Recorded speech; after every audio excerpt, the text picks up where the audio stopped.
I am really happy to introduce you to the wonderful powerhouse of of the Swiss art scene, Claudia Comte. She was born in 1983 in the Canton de Vaud in Grancy. She's going to talk about that place. She grew up in a chalet surrounded by wood, which is one of her really favorite materials, big source of inspiration. And yes, wood has become the starting point for all the adventures undertaking, creating, using the chainsaw herself to create huge sculptures, and also 3D robots to create marble sculptures. And she is also creating paintings, performance, videos, and all these elements come together in interconnecting everything in often really spectacular installations.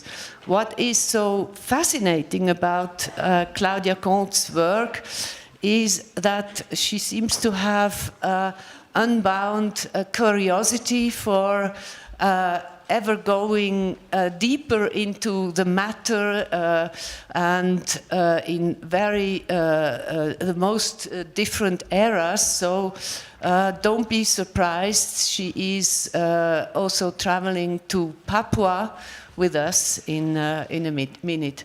So yes, what shall I add? She is internationally known and has shown her exhibitions in very important institutions and galleries. So thank you, Claudia. Thank you.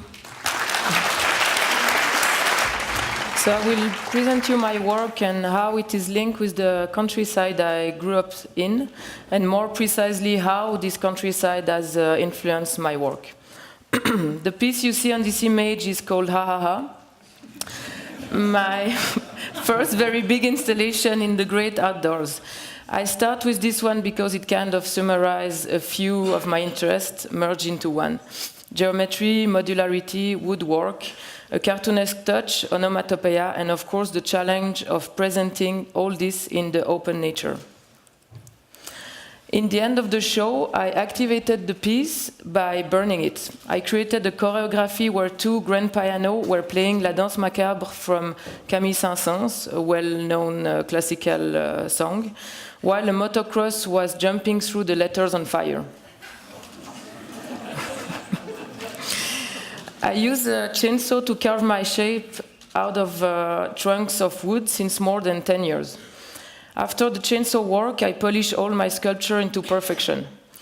This is a view of my studio in Berlin. It's not always so tidy up. This hands-on craft often gets inserted into larger sets of environments where I paint, perform, and document films from. Music almost plays an integral part of my practice too. I realized most of those sculptures in the forest near my village, that is called Grancy, where I grew up. Most recently, I started to scan some of the wood sculpture to recreate them out of marble. Then I continue to combine these organic forms with my more stringent research and interest in hard edge painting. It is a technique I often use by applying vinyl or tape techniques and simple hand painting, of course. Today, I think this is something that has to be pointed out again sometimes. Here is a view of one of the rooms from my show last year at Kunstmuseum Luzern, where we can see also some of the marble sculpture I was talking about earlier. This was in Kunsthaus Aarau in 2012, I think. Kunstmuseum Luzern again. So there is a constant back and forth between flat painting gestures and voluminous characters. A constant play between foreground, middle, and background, and the human experience within it. This is a view from König Gallery in Berlin. For this show, I had produced all the plane coming down from the ceiling. This was creating a system for painting and sculpture to coexist in. But all days are just examples of shows inside spaces, inside towns and cities. So now, going back to the beginning, I'd like to show you the chalet I grew up in and where my parents still live today. It is situated in a village of 300 people in the French part of Switzerland, close to the Jura. I often talk about this chalet when I talk about my work, but I never shown it so far. I hope you like it. Today, 15 years since leaving home, it is still a place that I constantly go back to, and it is still the place that influences my practice and inspires me. It probably also describes the very nature of my work. Childhood memories includes moments like days and growing up experiencing the very typical fête de village, local celebration of all sorts. The fête de village are festivities that are regularly organized by the local people, our community, to celebrate life and maybe to fight the rural boredom. These important events marked me because it was during this occasion that you saw your neighbors, farmers, dairy people, mechanics and teachers, turning their daily tool and machines and transforming them into something fun, visually stunning and entertaining. This is just a procession. Another decorated wagons. Of course, people are always drinking a lot. In this environment, I grew up with my two older brothers. So from early on, I was exposed not only watching cartoons, but also seeing the newest science fiction thrillers, horror film, anime cartoons, and playing video games just all the time. The strange mix of living in a sheltered environment, surrounded by nature, and at the same time watching things which were way beyond my age category, only few filled my imagination. From basic Flintstone-esque ideas of my young life, to discovering the infamous 1940s Fantasia from Disney, where most simple and minimal forms were animated to come alive, like a broom stick becoming a person. In the early 90s, I went for the first time to the West Coast in the US with my family. We went from LA to Las Vegas and San Francisco. We saw all the canyons and national parks in between. It was really there where it struck me, how special and different the countryside was back home, and how much more larger and violent the open nature can be. I realized that these landscapes that I thought were fictional scenarios made only for Roadrunners or Star Wars landscape were actually taken from real places. And finally, I understood that this cartoon landscape grew out of the nature I was visiting with my parents, which completely fascinated me. This slide here is an early figurative painting from my days studying at E.A.T in Lausanne. Today, when I'm not working in Berlin, I work in a spot in the forest just 5 minutes away from my parents' house. There, I stock different wood that needs to dry very slowly. It is my second outdoor studio. And even though I have a good setup in Berlin with assistant and all that, this is here the only place where I can retreat and work calmly, even with a chainsaw. Concentrate and create works which become sometimes the inspiration for other works that I do. Here, an early sequoia chainsaw carved sculpture. This was last year with some works in progress. 3 out of 9 cactuses, all made from the same oak tree trunks, a 13-meter tree. Here is a photo of my 93-years-old grandfather checking on my work. An important person in my life. He's still alive, he's a cheesemaker, and he was producing the Gruyère and Vacherin, the 2 components of the cheese fondue. He was also the last of his kind making those cheese in such artisanal way. This is a 9-ton piece of sequoia that is right now laying in front of my studio in the forest. I'm still figuring out how to work with such a gigantic piece. It's a type of tree which is very hard to source in Switzerland, especially in this scale.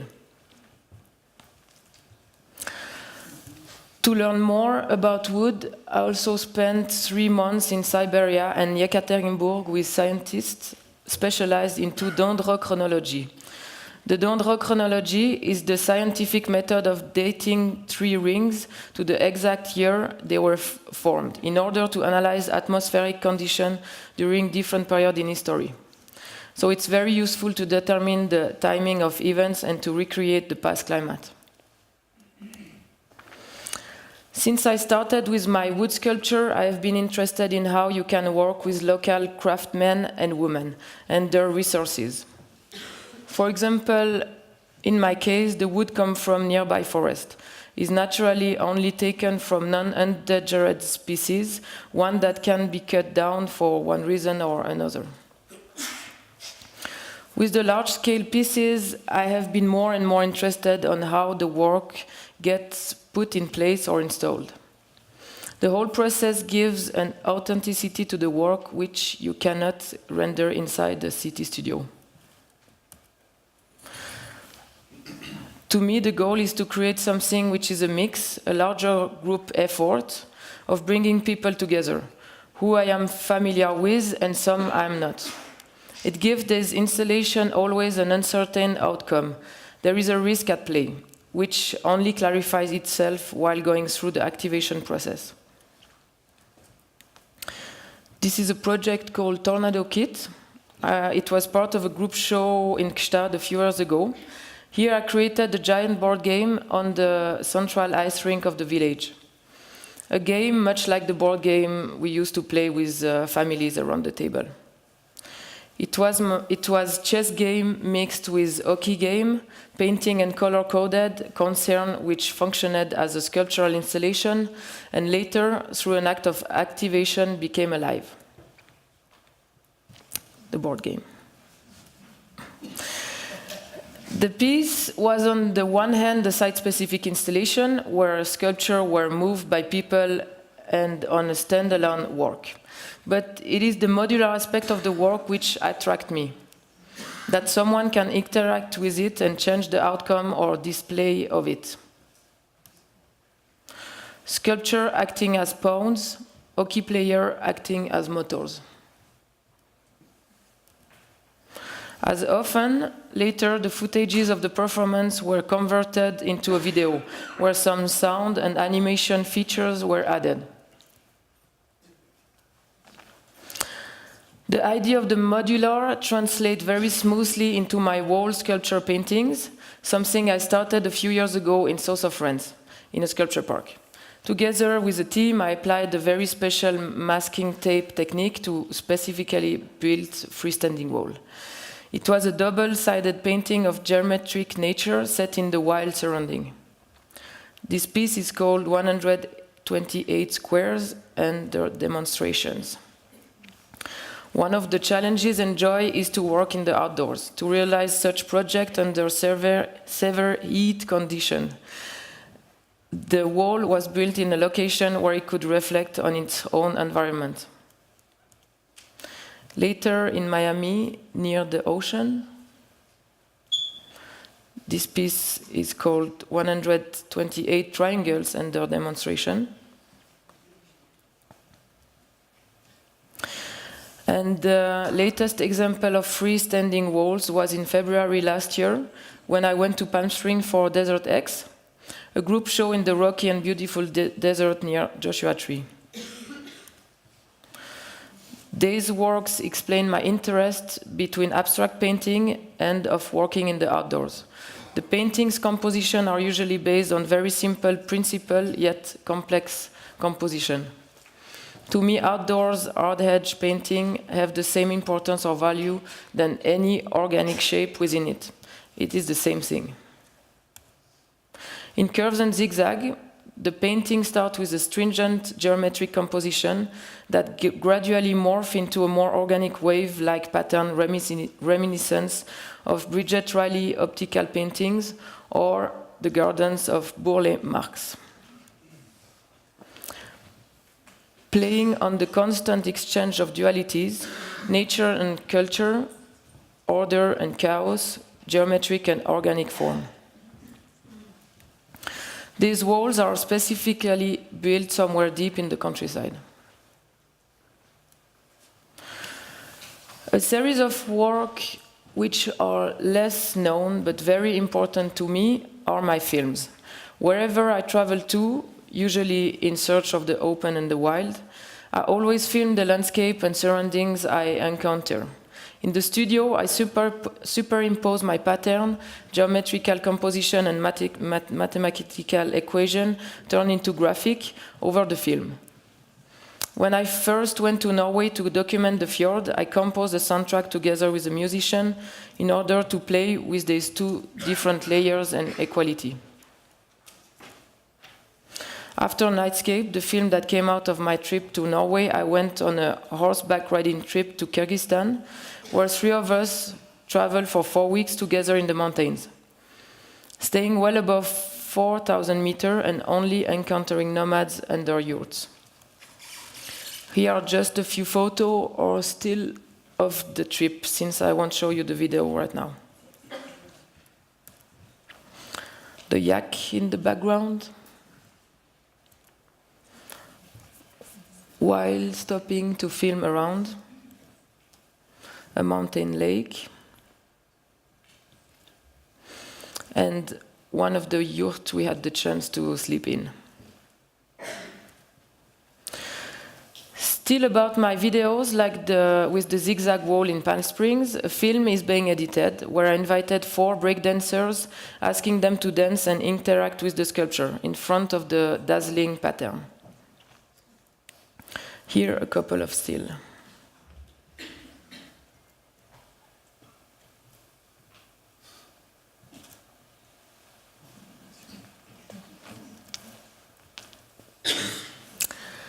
Last year in September, I traveled in Indonesia for 5 weeks to Papua, the most eastern province of the country.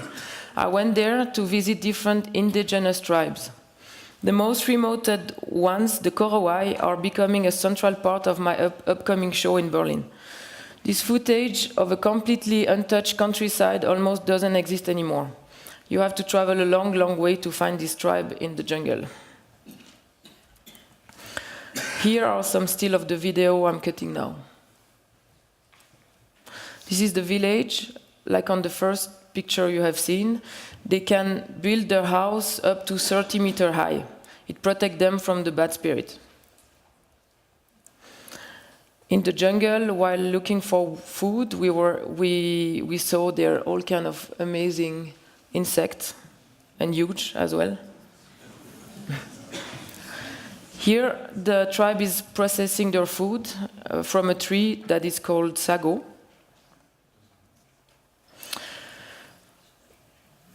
This also was completely amazing to see and film. The women are building those fish nets with a giant leaf just in a few minutes.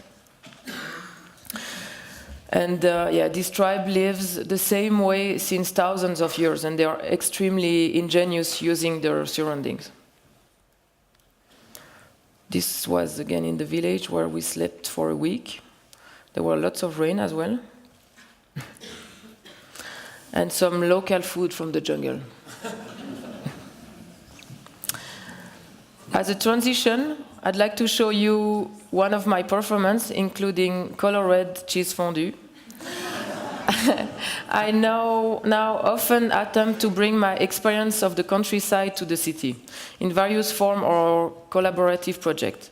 On one way is to share the most famous of the Swiss dishes, the cheese fondue, here with a twist with my friends and colleagues when I travel to new places. From Rome to Yekaterinburg, from South Africa to California, this home dish finds new fans. This was a few weeks ago at the Salon Suisse in Venice for the closing of the Biennale. As the almost last project of this presentation, I'd like to show you how I turned Basel Messeplatz into a fun fair and immersive sculptural installation during the Art Basel Fair. Untitled Now I Won, a huge palindromic sentence forever looping around on itself. The installation came from an ongoing interest in constructing immersive and audience-activated experiences, inviting people on the one hand to walk on the landscaped terrace. Below, in the booth, visitors were invited to activate the artworks, using the site as a space to mingle and play. It is also instigated a form of exchange that was chance-based, an opportunity to win one of the 3 prizes that I gave to the public, 3 marble sculptures. This was the garden upstairs. Here the booth, Dance or Die, where you had to dance for the time of a song. It was the most immersive installation I ever created. One could really interact with the artwork, activating them by throwing darts at one of my paintings, for example. Rather than reading it as a gigantic toy, I see this iteration of my work as an environment in which each element, like water and air, is fundamental to the whole. This is why my team and I made everything by hand.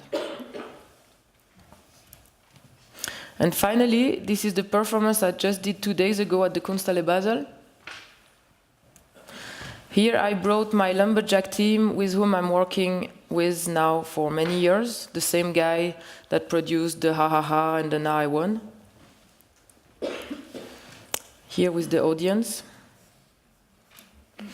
I invited them to come to the exhibition space and construct 2 large-scale sculptures made with trunks and with a limitation time of 2 hours. There was also an important part played with the music in the background, a mix between noises from the wood, forest, classical music, and techno. And here is the result. In the end, I like to keep in mind that all those works I created with materials that can be recycled and which I have a low waste effect, and I always enjoy returning to the forest near my home chalet. Thank you.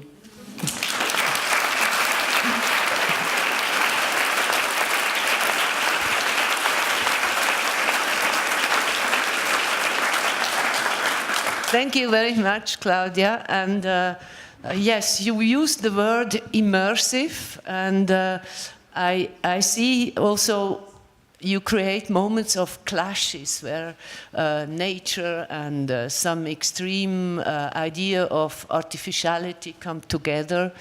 Do you feel like an intruder sometimes? I mean, in Papua, for instance? Well, oh, no, I don't need you. In Papua, for instance, I felt really privileged to be here, to have the chance to meet those people, for sure. It was more like an exchange, actually. Get there? I met someone that had been there with another Swiss person and wanted to go back to meet some of the people in the tribes again. And so he had a guide already, so most of the trip was organized. But it was very intense in terms of, traveling and going that far, since, for weeks we had no network, of course, which was actually fantastic and very relaxing. And it was such a clash because you realize you are in front of people that have completely other knowledge than yours. So they know so well their jungle and their surroundings and nature, but they, for example, have no conscious about Earth or planet or other countries around. They actually thought that we were phantoms. Phantoms by meaning maybe they doesn't have a word to explain where we were coming from. So we thought maybe they interpret or they have this word to say what they don't know is phantom or a ghost, sorry. And back in your village, how is your work perceived? I think I'm trying to put Grancy on a map, actually. So I think the village is, people are happy and they are coming sometimes to say hello in the woods. They love talking, of course. And I think my parents are quite proud of my work because it's so much linked to this countryside and to the earth there. And that's what I'm trying to do, this mix between also art world that is not so close from this village, but this village, since I'm from there. Do you want to ask a question to Claudia?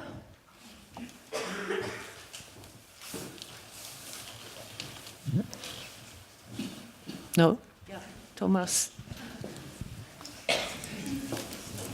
When I saw your exhibition in Lucerne, I really liked it. It was fantastic. Also, your speech was wonderful. The thoughts I had then was, I started to think about the Zürcher Konkreten, and then I said, you're starting also a little bit from that point of view. You showed, you mentioned Bridget Riley and so forth, the geometrical art, and then you twisted and used the wood. I think that is just such a radical spin of the art of the Zürcher Konkreten or the geometrical art in general. And I think that is one of your totally innovative ideas. Well, I just wanted to mention this. Thank you. How would you react to this? You find yourself? I like your thoughts. It's good. I'm aware that I really come from this heritage, also from people like John Armleder or Olivier Mosset, or from my time at the School of Art in Lausanne with Francis Baudevin or Philippe de Croza. And I think mainly what I'm trying to do as well is to give a touch of, even if all this is very serious for me, of course, give a touch of humor into those very minimal works. It's also, you're not afraid of popular art, kitsch, or what is on the opposite side of minimal art tradition or tradition of abstract art. And the idea of avant-garde was basically also once creating a pole between avant-garde and, on the other end, kitsch. And so that's the fusion or the clash at certain moments. I would like to stress on the question of the perception of your work in your own village, or let's say in a rural area, because I think what your art does something interesting was just alluded to. You take actually an art pattern which evolved really in an urban context, like a gallery context, a white cube context, and you kind of make it even more concrete with this materiality of landscape. And then you bring it back also to your village. And mainly our art system is an urban system. When we talk about, land art is all good and nice, but it's basically an art.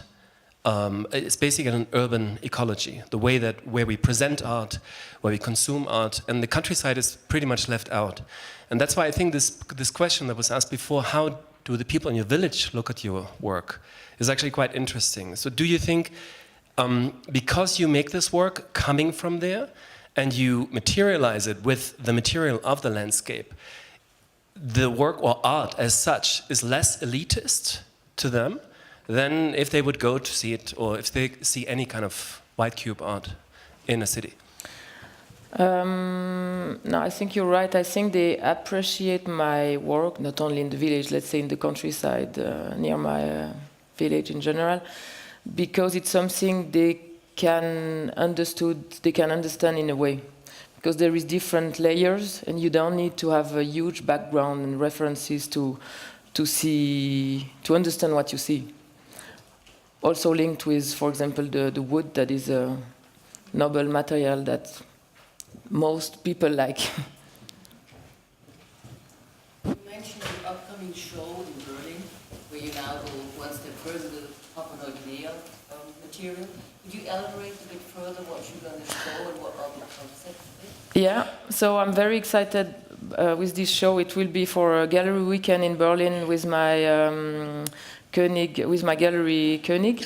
And if you went there already, he bought amazing brutalist church from the 60s. So the space is really beautiful for me to interact with. And I'm also bringing there some of my countryside, since I will install 20 trunks standing up, 6 meters long. And for the very first time, I'm going to mix my video work with my installation.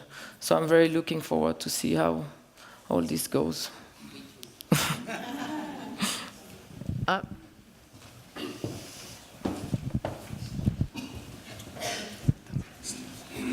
Yes, thank you. I wanted to know if you can say something about why you live in Berlin, because everything you've been showing us seems to...